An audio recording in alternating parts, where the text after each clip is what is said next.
It's no surprise that Honkai Star Rail is one of the gacha games that suffers the most from power creep.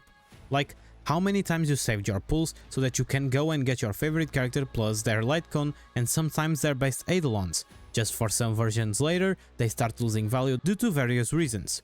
Oh, and this one is even better. Who also felt like a clown for skipping a character on release, and after seeing that they were so good, you pull them on a rerun, and just like that, an upgraded character launched right after it.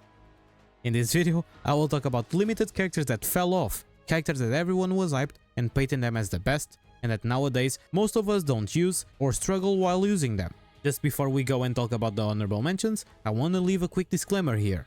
This video is mainly informative. I know that some crazy gamers are capable of completing the game with the characters I'm about to mention, but what you all gotta understand is that most of players will struggle with them.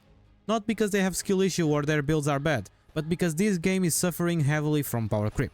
Every patch an enhanced version of a previous character gets launched, every patch the stats of the endgame enemies get buffed, and almost every patch a new mechanic or synergy comes into play that completely shits on older units just to boost newer ones. So don't be offended if your favorite unit gets mentioned.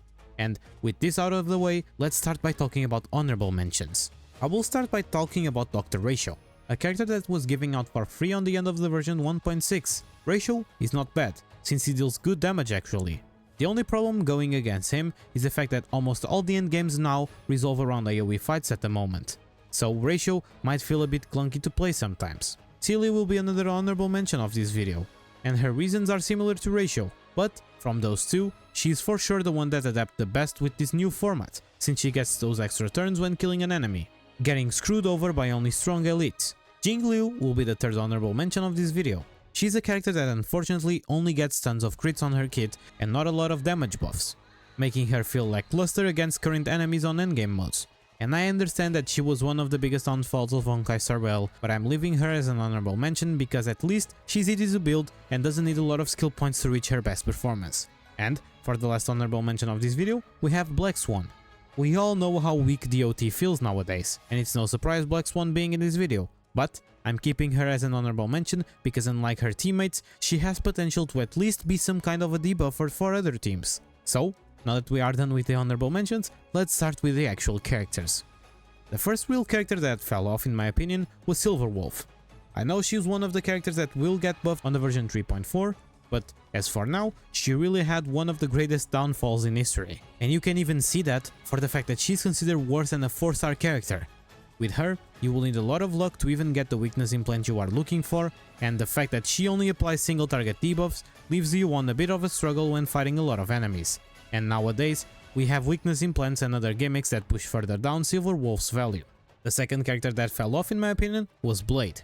He's a character that when once launched, everyone said it was amazing and that he was able to solo every endgame due to his damage and his sustain.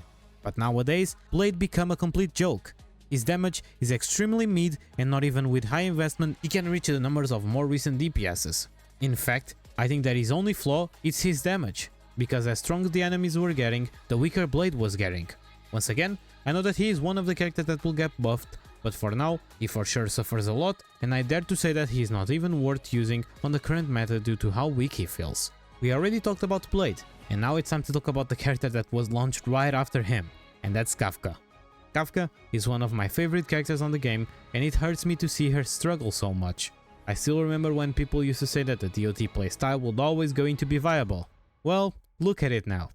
To be completely fair, like I mentioned when I was talking about Black Swan, the problem is more on DOT than on the characters, since characters that apply DOTs while also providing other teams to our teams stayed safe, but Kafka, being all around DOT and being the character that you can miss on the DOT team, makes her have a bigger fall than others. And for the third time on this video, I know she will be buffed, but for now, DOT is on the bad place and I hope Hoyoverse launches a dedicated support and sustainer for this playstyle. Now, we are going to talk about the Imbiber Lune, and funny enough, he's the third character launched in a row we are going to talk about in this video. I guess we are seeing a trend right here. Well, Imbiber Lune problems are not his damage necessarily, but how he gets to that damage. Because what do you mean, dude? While other DPSs just need to skill one time to deal big damage and sometimes not even consume skill points, you gotta eat 3 whole skill points to deal the same amount of damage. That's why I decided to put him on this video and leave Heng IL as an honorable mention.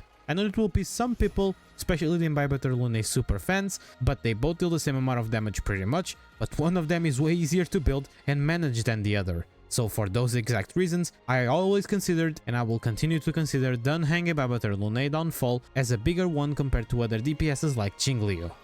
And funny enough, right after Heng Imbibitor Lune, now it's time to talk about the Harmony character that was dedicated to him and still fell off. Which is quite funny due to the fact that pretty much every Harmony character is either decent with everyone or it's the best on their niche. But it doesn't apply to this character, and this one is none other than Sparkle. She was one of the characters that when was launched everyone said Bronya Pro Max. But looking at it right now, there was only very small cases that you would completely bench Bronya for her. But the Phoenix, her main niche is providing buffs to characters that deal damage outside of their turns while also recovering a lot of skill points. Two things Bronya can't do. Well, that was indeed correct, and to be honest, it still is. But what we all didn't consider was Sunday and his S1. He completely killed Sparkle for any possibility of getting the highlight again.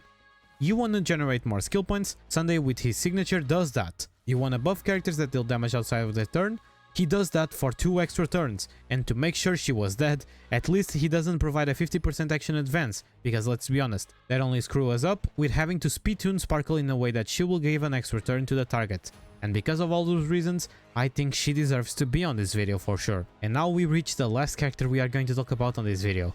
And this one, I hope people are prepared, because it will hurt for some of you out there. And I'm talking about none other than Firefly. I'm a huge fan of Sam. And when I saw it for the first time, I instantly said that I was going to pull for him. And let me tell you, from all the break DPSs we had the chance to pull, I think Firefly was the one that fell off the most. Like, literally, she won't work without Harmony MC or Fugio. She needs a lot of specific stats to reach her best performance, and she will feel extremely clunky without her E2.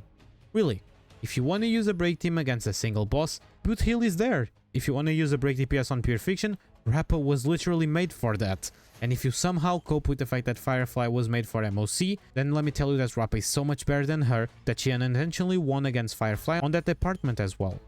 I remember when I posted my Rappa guide, some guy was saying that instead of pulling for Rappa, it was better to pull on copies of Firefly because she had implants, she had a lot of things. And well, I would like to know how that guy feels nowadays, because even though Rappa doesn't have a weakness implant, she still solos Firefly any day of the week. And the fact that Fugue helps way more Rappa and Boot Heal compared to Firefly just helped putting the last nail on Firefly's coffin.